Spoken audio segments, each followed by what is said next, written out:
마태복음 25장 19절부터 30절까지입니다.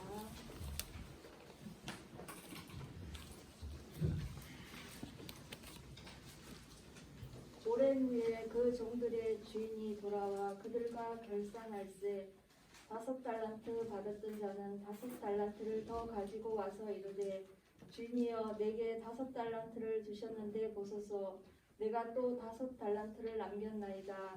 그 주인이 이르되 잘하였도다 착하고 충성된 종아 내가 적은 일에 충성하였으니 내가 많은 것을 내게 맡기리니 내 주인의 즐거움에 참여할지어다 하고 2달란트 받았던 자도 와서 이르되 주인이여 내게 2달란트를 주셨는데 보소서 내가 또 2달란트를 남겼나이다.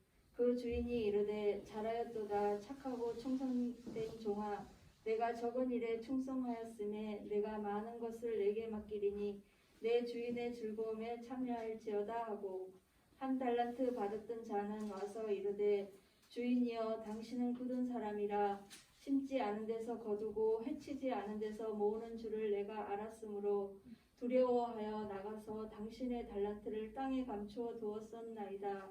보소서 당신의 것을 가지셨나이다. 그 주인이 대답하여 이르되 악하고 게으른 종아 나는 심지 않은 데서 거두고 해치지 않은 데서 모으는 줄로 내가 알았느냐. 그러면 내가 마땅히 내 돈을 치리하는 자들에게 맡겼다가 내가 돌아와서 내 원금과 이자를 받게 하였을 것이니라 하고 그에게서 그 1달란트를 빼앗아 10달란트 가진 자에게 주라. 무릇 있는 자는 받아 풍족하게 되고 없는 자는 그 있는 것까지 빼앗기리라. 이 무익한 종을 바깥 어두운 데로 내쫓으라. 거기서 슬피 울며 이를 갈리라 하니라. 아멘.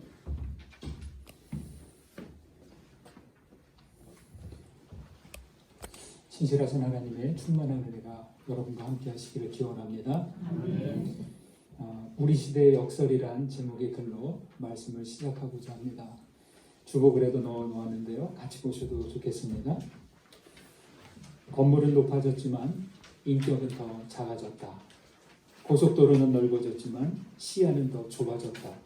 소비는 많아졌지만 더 가난해지고 더 많은 물건을 사지만 기쁨은 줄어들었다.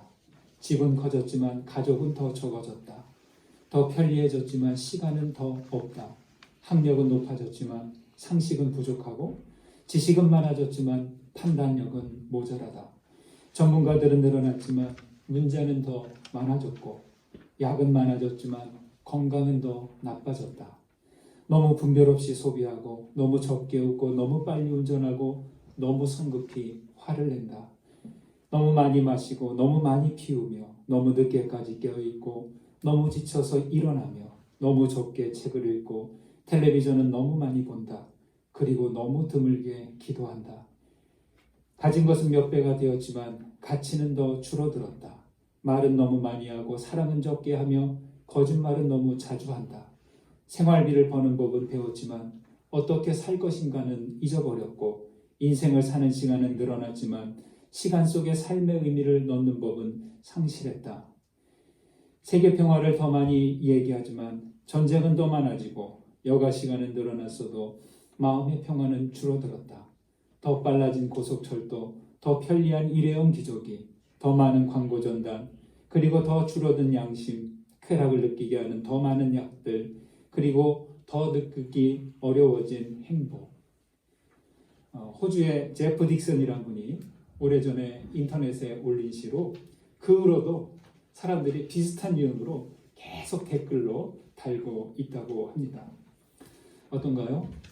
공감하지 않을 수 없는 글입니다. 우리 시대의 역설, 정말 그렇지 않나요? 인생에는 빛과 어둠이 있고 희로애락이 있고 또 삶과 죽음이 있습니다. 산다는 것 그 자체로 역설입니다. 코로나19 바이러스 유행으로 우리는 1년을 보내고 있습니다. 한번 지나간 것으로 갔으면 좋겠는데 계속 마치 밀물과 썰물처럼 오고 가기를 반복하고 있습니다. 제일 힘들고 민감한 것은 일단 숨쉬기가 어렵죠. 그 다음 우리의 피부로 다가오는 것 바로 경제입니다. 경제 불황은 우리 소비와 소유를 중단시키기에 정말 이제 불편한 조건입니다. 우리 일상은 그동안 높아지고 넓어지고 많아진 것들이 갑자기 줄어들어서 난감한 일상을 보내고 있습니다.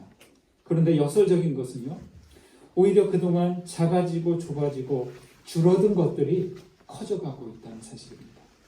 세상을 바라보는 시야가 넓어지고 가족과 함께 보내는 시간과 기도하는 시간이 많아지고 있습니다. 또 삶의 가치를 다시 살필 수 있는 기회가 많아졌습니다. 미국의 사상가 헨리 데이빗 소로는 말하기를, 내 은행 잔고는 아무리 꺼냈어도 다 쓸 수가 없습니다. 나의 재산은 소유가 아니라 향유이기 때문입니다. 조선시대 문인 송수는 시조에서 이렇게 말합니다. 10년을 경영하여 초려 삼간 지었나니 반칸은 청풍이요 반칸은 명월이라. 강산은 드릴 데 없으니 둘러두고 보리라. 이렇게 시조를 읊었습니다. 청풍명원을 너무 커서 집안에 들어놓을 수 없잖아요. 어떻게 하면 누릴 수 있을까요? 그러니까 두루 다니면서 바라볼 수밖에 없는 거죠. 여러분, 진정한 삶의 가치는 소유가 아닌 향유에 있습니다. 그런 점에서 소로와 송순이 지향하는 그 의미가 일맥상통합니다. 우리 존재는 소유가 아니라 누리고 향유함으로 깊어져 갑니다.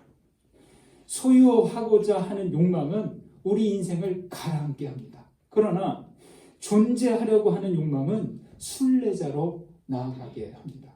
순례자는요, 그래서 결코 가라앉지 않습니다. 여러분은 어느 쪽을 더 바라십니까? 소유하고자 하는 쪽입니까? 향유하고 즐거워하는 쪽입니까? 여러분, 어떻게 해야 가라앉지 않고 향유하고 즐거워하는 삶을 살 수 있을까요? 오늘 말씀에는 향유하고 즐거워하는 사람, 그리고 반대로 삶을 즐기지 못하고 굳어진 채로 지내는 사람이 나옵니다. 바로 달란트 비유 이야기입니다. 달란트 비유는 우리들이 너무나 잘 알고 있는 이야기죠. 이야기를 요약하면 이렇습니다. 어떤 주인이 타국에 가면서 자기 소유를 나누어 종들에게 각각 5달란트, 2달란트, 1달란트를 주고 떠나는 것으로 이야기가 시작합니다. 5달란트와 2달란트를 받은 두 사람은 바로 가서 장사를 해서 달란트를 2배로 남겨서 주인을 기쁘게 하고 칭찬을 받죠. 그러나 1달란트 받은 종은 그것을 그대로 땅에 묻어 두었다가 그대로 돌려주자 주인에게 심한 책망을 받고 쫓겨난다. 그런 이야기입니다.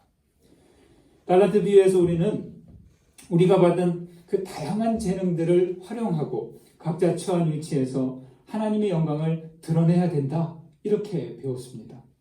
또한 각자 주어진 일에 하나님께서 부르신 목적이 있다. 이런 소명의식을 이 이야기에서 배웠습니다. 그러나 저는 조금 다른 관점으로 살펴보았으면 합니다. 여러분, 칭찬을 받은 이유, 그리고 책망을 받은 이유가 달란트를 남기고 못 남기고의 차이 때문일까요? 그보다 더 중요한 이유, 드러나지 않은 이유가 있지 않을까요? 달란트 이야기에서 놓치지 않아야 할 부분은 바로 이 달란트를 맡긴 주인의 의도라는 것입니다.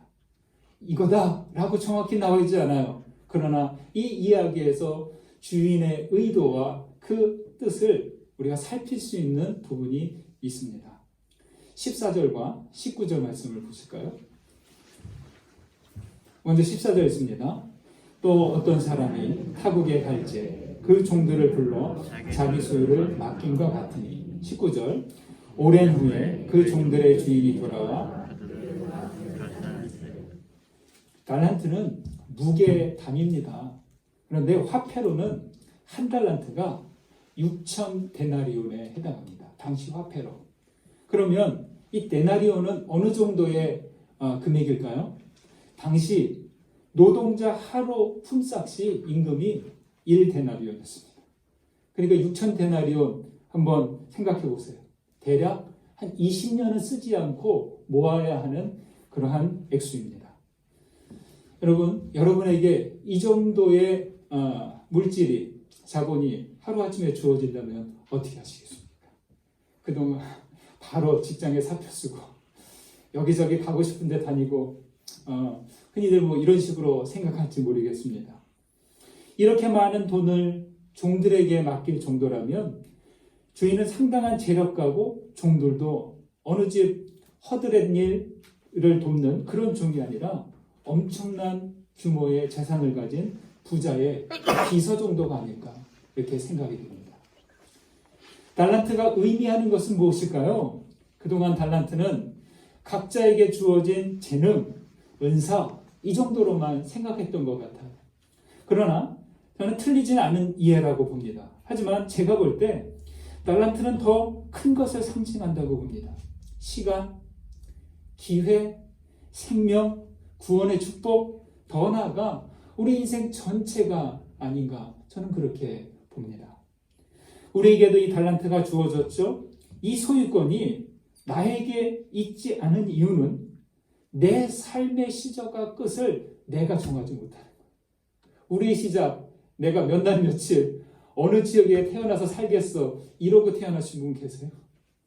그리고 우리 인생의 마지막, 내가 몇 날 며칠 어디서 어떻게 끝을 내겠어 이렇게 되는 사람이 있어요? 없습니다. 그리고 내 생명의 이전과 이유를 알 수 없기 때문에 우리가 얻은 우리 삶의 달란트는 나에게 소유권이 없는 것이죠. 이 사실을 알게 하는 것이 바로 19절입니다. 19절은 주인이 돌아와서 그들과 뭐한다? 결산한다 이렇게 말합니다. 주인은 어떻게 하라는 말이 없이 자기 소유를 맡기고 떠났어요. 단순히 보관하라는 것일까요? 그 달란트를 가지고 뭔가 해보라는 것일까요? 한 가지 알 수 있는 것은 금고에 고스란히 넣어두어 보관하는 것은 주인의 뜻이 아님을 알 수 있습니다. 하나든 둘이든 다섯이든 달란트를 맡긴 것은 그것으로 뭔가 해보라는 의도가 있습니다. 주인은 오랜 후에 결산한다라고 합니다. 결산은요 무슨 얘기예요? 들어온 게 얼마, 나간 게 얼마, 그리고 남은 것이 얼마, 모자란 것이 얼마인지 이거를 대조하는 게 결산하는 거죠. 여러분, 미안하지만 죄송하지만 하나님 나라에서도 결산을 하십니다. 많이 부담이 되고 스트레스가 될 수 있겠죠. 그러나 하나님께서 결산하시는 그 내용과 의미와 방향은 우리 결산과는 다르다는 것입니다. 주인이 바라는 결산은 단순히 남기는 것이 목적이 아닙니다. 어떤 일이든 결과는 저절로 오지 않습니다. 그에 합당한 과정, 수고를 통해서 결과가 옵니다. 달란트는 우리 인생에게 주어지는 모든 것을 의미합니다. 달면 삼키고 쓰면 뱉는 것이 일반이지만 하나님 우리에게 이 단 것, 쓴 것 다 함께 맡기셨다는 겁니다. 네. 요즘은 김장철이죠. 김장들 다 하셨나요? 얼추 마치셨으리라 생각이 됩니다. 맛 좋은 김장김치가 되려면 배추는요. 배추 입장에서 생각해 보세요. 어떤 과정을 거쳐야 돼요? 절여지고 소금에 절여지고 매운 양념에 버무려지는 시간을 거쳐야 합니다. 배추가 이 절여지고 버무려지는 과정을 받아들이지 않으면, 인정하지 않으면 그 맛을 기대할 수 없겠죠. 하나님은 우리에게 기쁨도 맡기셨고 슬픔과 고통도 맡기셨습니다. 실패와 성공도 희망과 절망을 같이 맡기셨습니다. 정반대되는 것들이 내가 살아가는 삶 속에서 같이 다가오고 같이 들어온다는 것입니다. 배추가 이 다양한 양념 속에서 숙성되어 가듯이 우리 인생도 다가오는 그 모든 것들 안에서 뒤섞이는 것을 감당할 때 우리 삶도 잘 익어가는 그런 과정을 거치게 될 것입니다. 여러분은 어떻습니까? 우리에게 다가오는 모든 일들이 하나님께서 맡기신 달란트인 것을 인정하십니까? 혹시 여러분은 하나님이 맡기신 것을 취사 선택하고 거부하신 것은 없으십니까? 5달란트 받은 자와 2달란트 받은 자는 동일하게 반응합니다. 둘은 바로 가서 장사하여 달란트를 남깁니다. 두 사람이 즉시 장사를 시작한 것을 보니까 둘은 평소에 주인의 의도를 잘 알고 있었던 것 같습니다. 달란트가 어느 정도의 양인지를 우리가 지금 보아서 알게 되었습니다. 그렇다면 주인은 종을 신뢰하고 종은 주인의 생각을 알 정도로 오랜 시간 함께했다는 것이죠. 주인의 가치관, 일하는 속도, 주인의 성품, 그걸 잘 알고 있다는 것입니다. 그래서 그들은 바로 가서 장사하여 뭔가를 남겼습니다. 뭔가를 남긴 것보다 여기서 중요한 것이 있습니다. 뭔가를 남긴 것보다 그 이전에 그들이 무언가를 시도했다는 것이 있습니다. 이게 중요합니다. 자꾸만 우리는 이 달란트 비유에서 얼마를 남겼다, 2배로 남겼다, 이 남긴 것에 눈이 갑니다. 그러나 남긴 것이 되려면 그 이전에 뭔가를 한 것이 있어야 된다는 것입니다. 오랜 후에 주인이 돌아와서 결산을 하고서 두 사람에게 말하죠. 21절 보실까요? 함께 했습니다. 그 주인이 이르되 잘하였도다.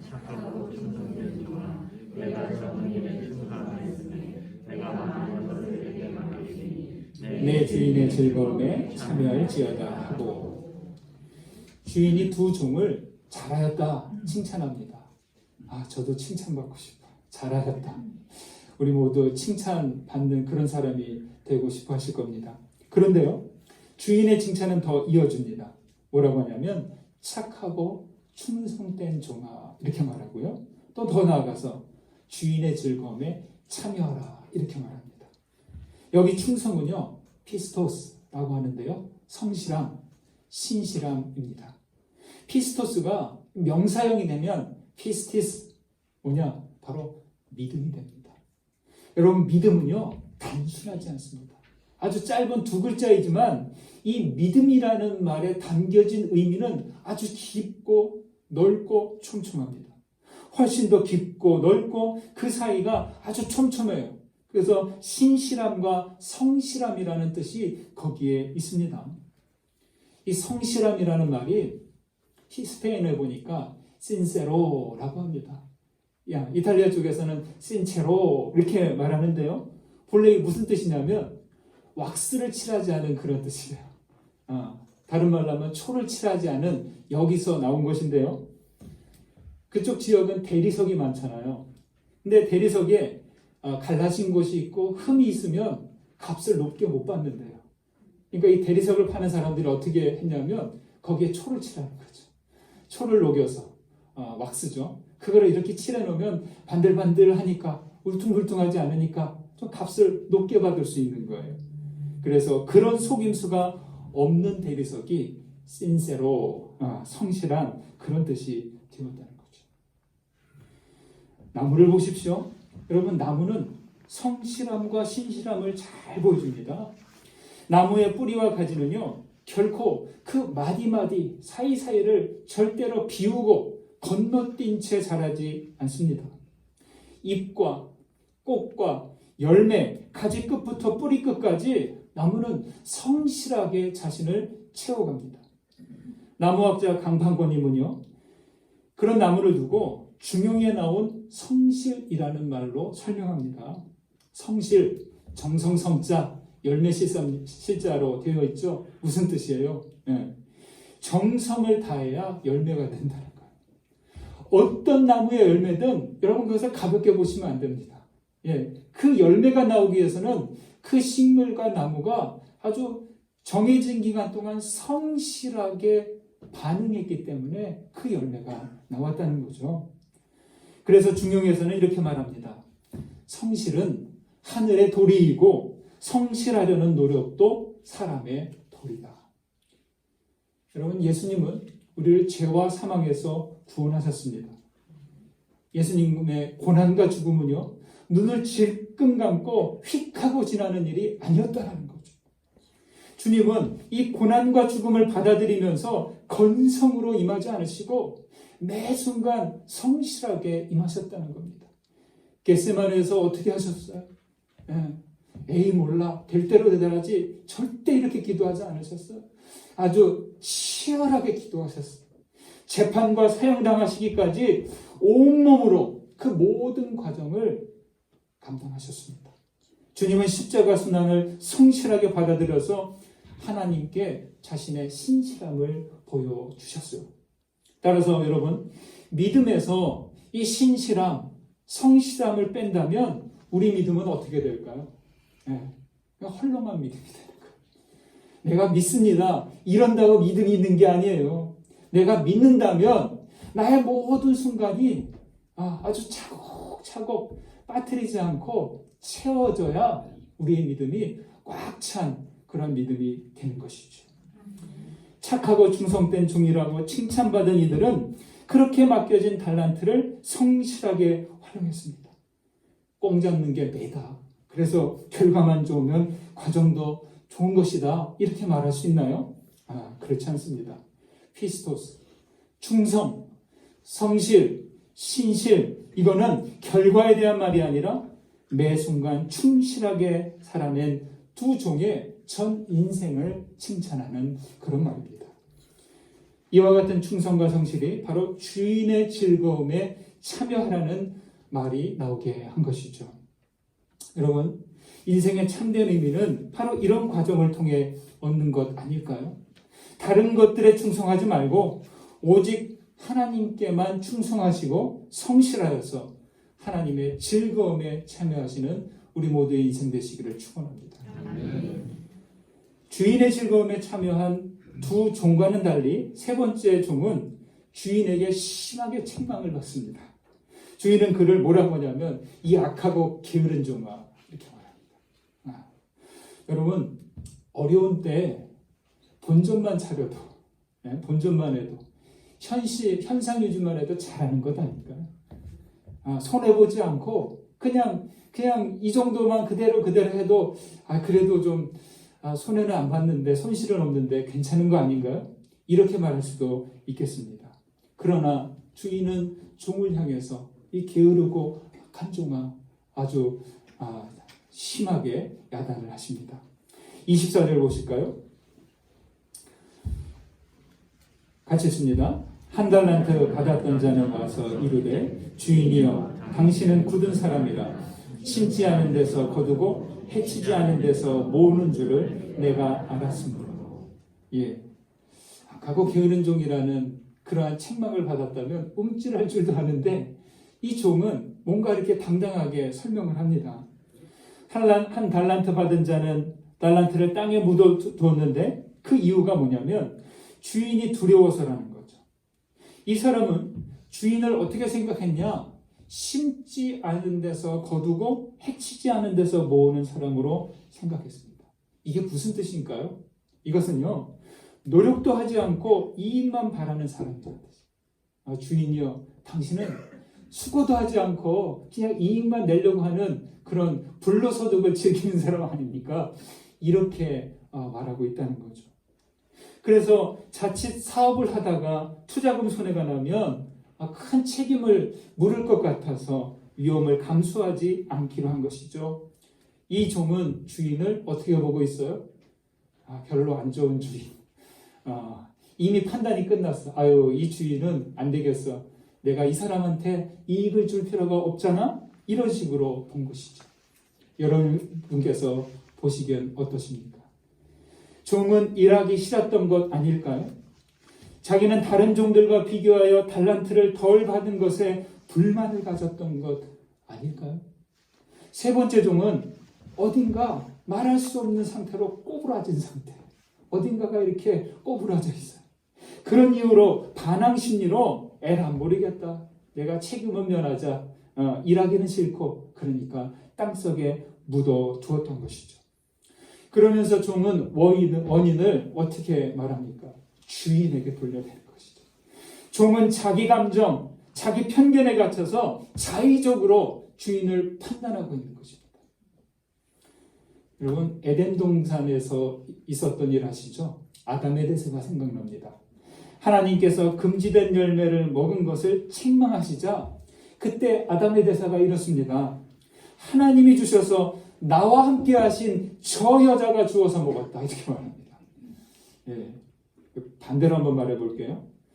하나님, 이 열매를 제가 먹긴 먹었는데요. 이 열매는 저 여자가 주워서 먹은 거예요. 그런데 가만 보니까 저 여자는 하나님께서 내게 보내서 있게 하셨잖아요. 결론은 뭐예요? 당신께서 이 여자를 보내서 결국엔 내가 이 열매를 먹었다. 이렇게 말하는 거죠. 예. 금지 명령 위반을 자기가 아니라 하나님 때문이라고, 하나님에게서 비롯됐다고 합니다. 아담처럼 여기 이 세 번째 정도, 지금 자기 문제의 원인이 주인에게 있다. 이렇게 전가하고 있는 것입니다. 그는 땅에 묻어둔 달란트를 가져와서 이렇게 말합니다. 보소서, 당신 것을 가지셨나이다. 이게 그냥 이렇게 글로 보니까 그 깊은 의미나 어떤 느낌을 모르겠어요. 주석에서는 이걸 이렇게 말합니다. 삼거래에서 이런 표현은 나는 당신과 더 이상 관계가 없다는 뜻이에요. 네. 자, 당신이 나에게 준 거, 자, 그대로 가져왔으니 이젠 상관없죠. 이제 됐죠? 다시 나한테 연락하지 마세요. 뭐 이런 분위기라는 거죠. 관계가 끝났다는 의미입니다. 태도가 이런 종을 향해 주인이 악하고 게으른 종이라고 소리치는 거죠. 그는 주인이 두려워서 그랬다고 하지만 이런 종의 모습은 악하고 게으른 모습의 전형인 것입니다.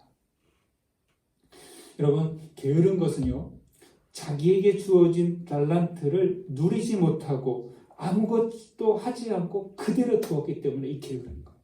기회가 있는데, 생명을 얻었는데, 재능이 있는데, 시간이 있고 참 존재로 살아갈 수 있는데 무엇이든 향유하지 않고 아무것도 하지 않고 그냥 지낸 거죠. 이게 게으른 것이죠. 악하다고 한 것은요, 아무것도 하지 않은 핑계를 자기가 아닌 주인에게 돌리고 있기 때문입니다. 세 번째 종에게는 충성, 신실함, 성실함 도무지 보이지 않습니다. 그는 주인의 즐거움이 무엇인지 알고 싶지도 않았습니다. 다른 말로 인생의 맛, 인생의 즐거움, 이거 상관없는 것이죠. 그의 게으름은 단순한 게 아닙니다. 이유와 핑계가 있어요. 주인 때문이에요.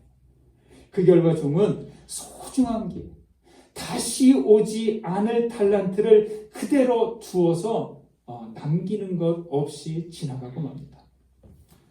잘 되면 내 탓, 못 되면 안 되면 조상 탓, 이런 건가요? 그렇듯이 여러분, 우리는 내 인생의 문제를 하나님께 돌리지 않아야 돼요. 나의 이러한 상황을, 고생하고 어려운 상황을 다른 누군가의 문제로 탓하지 않아야 됩니다. 예. 여러분, 보통 사람들은 그렇죠. 조금만 힘들어도 한두 번 실패와 비난을 받으면 무력감과 패배감에 젖습니다. 자신을 충분하게 성찰하고 반성해서 다시 도전해야 하는데 회의에 빠져서 우울한 표정으로 지냅니다. 톨스토이는 이런 말을 했어요. 게으른 자의 머리는 악마가 살기에 딱 좋은 집이다. 예. 그리고 게으름이라는 악마는 이런 식으로 우리에게 속삭인대요. 그래도 뭔가 해야지, 이렇게 하면 안 되지 하는 마음이 들 때 게으름의 악마가 이렇게 속삭인대요. 그게 다 무슨 소용이야. 이게 악마가 속삭이는 거예요. 여러분, 우리에게도 달란트와 같은 삶이 주어졌습니다.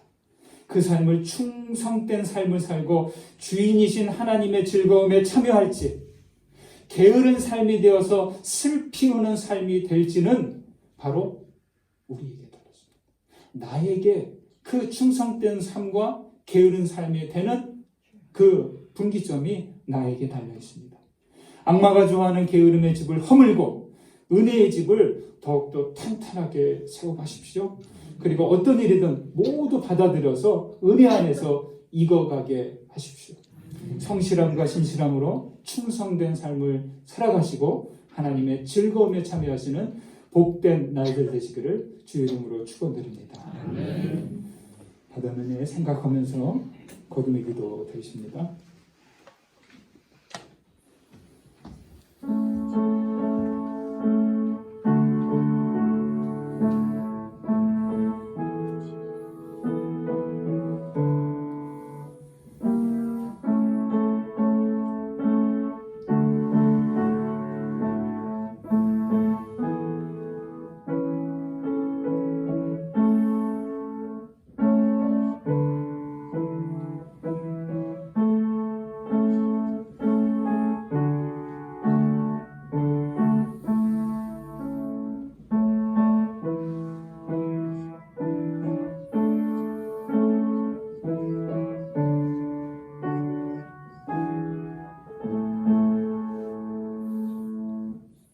신실하신 하나님, 역설의 시대에 믿음을 갖게 하시니 감사합니다.